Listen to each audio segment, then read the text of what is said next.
I'm Derek Tyson with GatorCountry.com. I'm here alongside Thomas Goldkamp and Justin Wells. After Florida's 41-11 loss to the LSU Tigers, Florida now moves to 4-2 on the year, while LSU is 6-0 and clearly the number one team in the country. Thomas, Justin, what do you guys think about the game? Well, I think first off, Florida didn't do what it needed to do to hang in this game.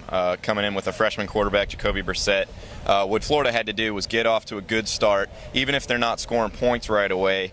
Be able to keep it close and have the defense come up with a couple nice stands early. LSU scores a touchdown on the second play of the game, and that really put Florida behind the chains, and they weren't able to get what they wanted to do offensively accomplished. Justin, I mean, what do you think?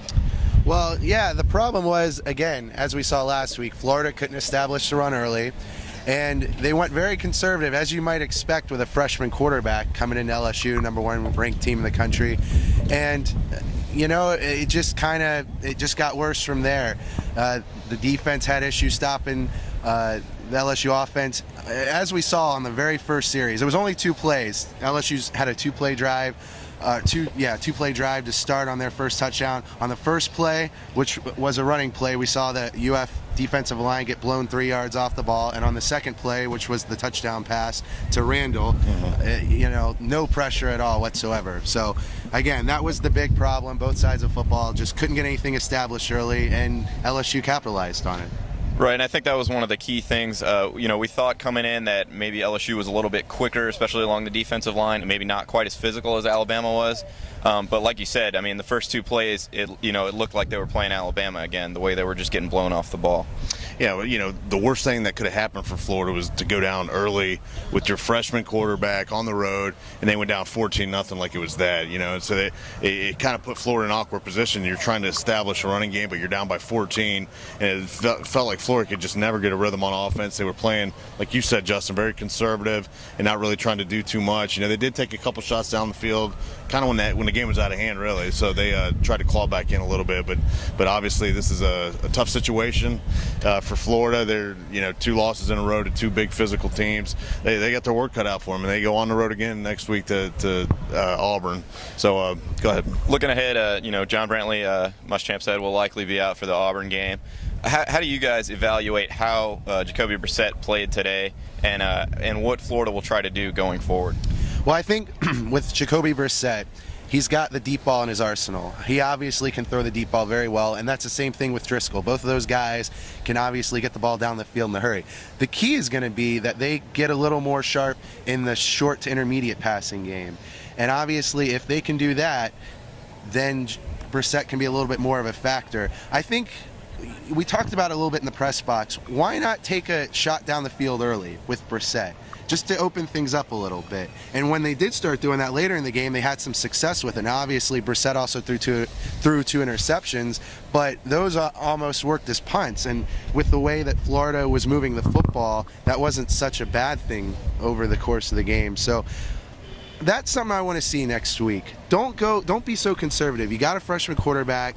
Try to make some things happen. Try to make that big play happen earlier, as we saw last week with Alabama, and maybe that'll open things up with the running game, which has been a big issue the last 2 weeks. Yeah, I agree with you there. And they did try to do some naked boots and some play action passes to get. They had one where Burton was out and then Rainey out in the backfield, and they just weren't able to get much. They were well defensed by LSU, so they tried to do a few things. But you're right, he's got that deep ball down. He throws a nice ball, and he threw that nice comeback route to Frankie Hammonds that looked really sharp. But I think you got to do more of it. And, obviously this is a good experience for him, just overall. So the more experience he gets, the better he's going to be. But you can see how talented he is when he throws some of those deep balls, that he's got it. So what do you think? How do you think he played? Right, I think he played well. Given everything that was happening around him, and what it boils down to again is Will Muschamp has said this a couple times. Florida has to play better around him. And that goes all the way to the other side of the ball too. Florida can't have these issues tackling, getting out physicaled on the line of scrimmage. That's going to have to improve. And I think that's something that you're really disappointed with as a Florida fan. That's just got to change. Bottom line. Yeah, absolutely. And I think one of the big keys to the game today was when Florida finally scored in that DeBose long touchdown to pull within 16. And then the defense can't get a stop. The defense has got to help the offense out. You got a young quarterback. They finally put something on the board and get a little bit of momentum there, and LSU goes right down the field and scores. I think that really took the wind out of their sails. The best thing I can say about the next 2 weeks, Auburn and Georgia, from the Florida perspective, is Alabama and LSU, those offensive and defensive lines, that's where Florida wants to get to eventually, one day in the near future. Auburn and Georgia, both very good teams, but they just don't have that type of size and power up front as we saw with Alabama and LSU, and that's something I think will give the Gators a chance the next 2 weeks, or the next 2 games, excuse me. Right. I think if you're Florida, what you take from this is you have to kind of know at this point that your offense isn't going to be too reliable with a freshman quarterback. Now, as he gets his feet wet a little bit more, it'll improve. But you're looking at the last 2 games where Florida scored 11 points and 10 points. So if you're the Gators, I think the onus really has to be on the defense to not give up so many points. You can't be giving up 80 points in 2 weeks, to good football teams and expect to win. So to me, that's the area that Florida really has to improve moving forward. Yeah, there's definitely a lot of work that needs to be done before they play Auburn next week. That's all we got for now. Thanks for tuning in to GatorCountry.com, and stay tuned for more post-game analysis.